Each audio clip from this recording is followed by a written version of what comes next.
Hey guys, Kent Davis with Panama Equity Real Estate. It has been kind of a crazy first quarter of 2024. Here's what I'm seeing. Here's what the numbers are telling us. And yeah, here's what I think you can expect. So, big news to get started is we got elections next month. Dun, dun, dun. Presidential elections. I think it'll be just fine. Most of the candidates are pretty center, not too crazy.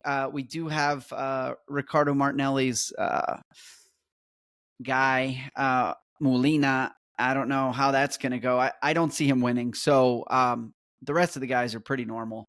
Um, okay, that could get me in trouble, but all good. That's what we like here, right? Other news is that Fitch and then Moody's, or maybe it was Moody's and then Fitch, gave us good old fashioned downgrade. Boo. Actually, here in a bit, excuse me, here in a bit, I'm going to tell you guys why I think that is actually not such bad news. But let's get started. First thing are our sources. Generally, we use Acobir, we use Galeria Inmobiliaria, we use Compraukile, Encuentro 24, and of course, our in-house sales statistics. So here's what I'm seeing. For projects under 180,000, this is new construction here, guys. And remember, new construction is anything from pre-plan or pre-construction, they call it, all the way up to delivery and completed inventory. So not resales, but basically if a developer has built all the way up, they still haven't sold, that's still considered here in Panama pre-construction. Ooh, smoke another one. I don't smoke. Okay, so projects under $180,000, sales numbers are down by over 23%. That's not good. This is year over year. Now, what I think might be skewing the numbers a little bit is last year we had a big real estate feria back in March that was pushed back to April of this year. So that means that those numbers were slightly skewed in that we usually get a big bump in that sector, particularly under 180,000 when there's a fair. So take that with a grain of salt, although I would say that it is definitely slower for that sector. I'll tell you some other sectors here that are still kind of popping in Panama. Okay, next thing is, according to Acobir, that is the Association of Real Estate Agents, which we are proud members from like 2007. Closing prices are 11% below asking prices with an average of 203 days on market. Whoa, that's kind of a long time to be waiting. And that's pretty obvious statistic, 11% below ask. Believe it or not, that's actually a 6% improvement year over year. I'll tell you why that is here in a second, but jamming through the numbers, rental listings are taking on average 63 days to close with about 3% negotiation. So at least according to Acobir. Now, we like the MLS. We use the MLS. It is by no means representative of the entire market. I would say on any given moment, 20% of the available inventory is on the MLS. Not even that, unfortunately, but we're getting there. Okay, so those are some numbers on both pre-construction and resales. Now, let's talk the big downgrade. Downgrades are never good for an economy. Obviously, what that is, if you don't already know, Fitch, Moody's, these big ratings agencies, they look at a country and they say, how well are you going to be able to pay your bills? What kind of debt are you accruing? How is your income and GDP? With Panama, we had a few kind of misses last year. Namely, mining is gone. Now, I personally don't think that mining is going to be gone forever. We have way too much copper, gold, and good stuff in the ground. And politically, it is still a sore subject, but people move quickly, I guess. The tide turns. People also forget quickly in Panama. So I think if folks are happy with a clean election, which We've never had an issue with that, at least for a long time. Our tribunal is very rigid. I would say we haven't had too many issues of vote tampering. And actually, it's kind of cool. The voter participation rate in Panama is like 95%, which is awesome. Okay, back to the downgrade though. What does that mean? That means it's going to be a little harder for businesses to get loans, like credit loans, mortgages go up. It affects the entire banking system.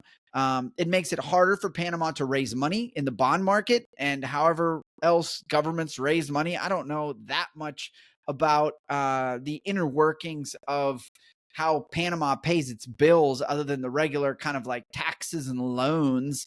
Got some savings and investment anyway. But here is why I loved the downgrade, and people are going to be super mad because it was kind of a like slap of shame. Here's why it was good. Here's why it's going to be good for the real estate market. Number one, most of our market, which is like the foreign market, which is like if you go 500,000 and up, I would say that's probably comprised of about 70% foreigners. Now, a lot of Panamanians with a lot of money, but they're not buying up real estate, as voraciously as foreigners just because there's less of them, right? Anyway, my point is most foreigners are not using mortgages. Therefore, increased mortgage rates are not necessarily going to put a damper on the sector of the real estate market we're watching. But more importantly, it's going to make all these speculating developers pause. They're going to be like, oh, darn, my pre-construction or my loan in order for me to build this tower, the bank, my boys over at the bank used to charge me 6.5%. And I used to have to pre-sell X and come up with Y for equity for all the soft costs and some of the hard costs and all their formulas for how you get money to build a condo. Well, the banks are going to be like, whoa. It's harder for us to get money now because of this old downgrade. So what I think is going to happen, and we're already seeing it, we saw it after the pandemic, and I'm going to get to those numbers in a second, and it's awesome. And that is that less supply. Oh, we've been waiting for less supply for a long time. When I moved down to Panama in 07, it was gangbusters. I mean, there were cranes. It was like Dubai. And still to this day, you kind of feel like, wow, there's kind of a lot of construction going on. And, everybody always talks about, oh, you drive around at night and, half these buildings aren't lit up. Well, as I understand, it's been like that forever, since like the 80s. People keep condos in Panama, period. Venezuelans, Colombians, Americans, Canadians, all for different reasons. Europeans, we'll get to that in a second as well. My point is that as credit gets harder, we're going to see less inventory. Less inventory, supply, demand. If demand stays the same, fingers crossed, and usually demand is more influenced, I would say, by what's going on outside of Panama. I've talked about that before in this podcast. Elections up in the U.S., contentious, elections and politics in Europe. Same with Canada. Rising healthcare costs, rising real estate costs. I mean, hey, appreciation. We'd love a little appreciation. It's been a while down here in Panama for appreciation. Other places, man, I mean, you can't even get a starter home in a lot of markets. Panama is still seen as affordable. So my point is that if you believe that all of those reasons that are pushing people to Panama will continue over the next couple of years, meaning demand will stay the same, right? Because foreign demand is basically what's fueling this real estate market, has for a long time. And supply will start coming down, new supply. Oh my gosh, I'm not going to build this pre-construction project anymore. Then prices will start to come up. Woohoo! All right, let's talk about that market for a minute. 16,558 units are currently on the market in Panama for sale in a pre-construction status. Now, again, remember what that means. 30% of those, which is what? I should be able to do this quickly. I don't know, $5,000. Yeah. $5,000 and a bit are still in pre-sale, which means those might not even come out of the ground, right? So now we're looking at more like 11,000. And that's going to be delivered anytime between right now they're ready, and like 6 years from now, in the case of some of these massive high rises that are still like, just being pitched with like a couple nice renderings, right? Okay, so we got that going on. Talk about that market a little bit.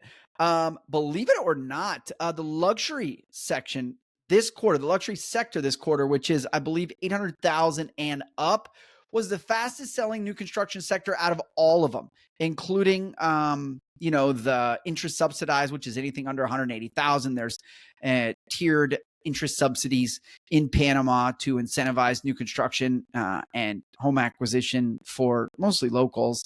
But you can still qualify for the subsidy in some cases when you're buying at that price point. But yeah, so luxury was actually the best performing sector. Now get this, still 23.5 months on market. What? In other words, it takes 2 years to sell a single unit in a luxury project. Now, that's a weird statistic, and it's not exactly useful taken out of context, because that kind of starts like day one with pre-sales, and like sometimes pre-sales precede construction by like a year or 2 years, if you can believe that. Developers like out there hawking his units before he starts taking a whole lot of money and moving any dirt. So it is a nice metric to use when you're comparing across all the sectors. And hey, look at luxury. Cool. We are seeing in-house a nice pickup on luxury, a nice pickup on luxury rentals, which for us is like anything over like, well, it's you can look at it on a price per meter basis, but you can figure out luxury, right? It's like, I don't know, 1 bedroom, anything over like 2,500 per month rental, 2 bedroom, maybe anything over like 3,500 per month, and then anything over like $5,000 a month, bigger than that, would be considered luxury, right? Unless it's just like a massive, really old property. But anyway, so it's interesting, although I don't think it's telling yet, because Santa Maria, there's still a lot of inventory out there. We are seeing, if anything, prices get negotiated a bit more with resellers and also pre-construction. Let's see how that plays out over the next 6 months as these new projects kind of, I don't want to say dry up, but just don't ever get started. We like that. That's great for long term. Okay, so in-house company, we closed 7 million approximately in sales, averaging between 300 and 600,000, kind of split between condos and homes. You guys know we handle Beach City and Mountain. Catherine and Matt out there at the beach having a great quarter. Tons of showings, some great closings. A lot of those closings, obviously, they kind of get started in like December, right? Because closings take a while in Panama. We've got some videos on that about the closing process. But yeah, property management for us right now is at 98% occupancy. Woohoo! So rental market's still humming along. Here's what I think. As far as our buyer demographic, it's still split between like Europeans and North Americans. And a lot of our business is Americans and Canadians, but we get a lot of Europeans as well. Colombians are coming down. We're not as well positioned with them. We happen to get them as a result of our seller listings. So when we're the listing agent, we do see a lot of Colombians. They're still having, financial issues. They're still having crime is starting to pick up again. I think nobody's happy. Well, I don't know. Some people aren't happy with people that we talk to aren't happy with the current president, but that's why they're over here looking at real estate, right?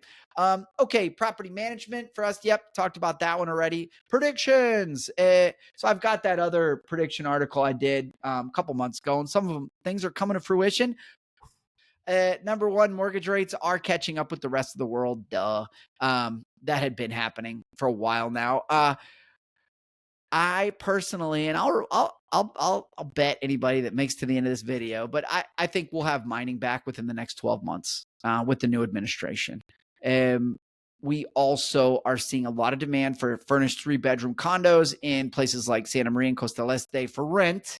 So that kind of implies that hiring has picked up again with the big multinationals like Adidas and, Copa and all the folks that are over there on the west side of town. Now, with this downgrade, who knows? I mean, any of those guys selling to the government's going to have less money after an election year. Just that's how things happen here. I think it's like that all around the world. What else? Yeah, I mean, yeah, so let's see how that plays out. But personally, I also think that this Fitch rating, I can't remember the last time we had a below investor grade. Like it's it's not good for business, but I think, like I said earlier, I don't think it's going to hurt the real estate market that much. I think overall we're going to benefit from it. Of course, there will be less job creation and therefore less corporate rentals. But we've got so many big infrastructure projects, which are going to be more expensive to finance now. But yeah, overall, I'm not worried about it. Panama's resilient. We'll get above the minimum again here, especially with the new elections. We'll see what the new president does. Fingers crossed. Anyway, y'all, it's getting a little long. Thank you for watching. Love comments and questions. And have a great day.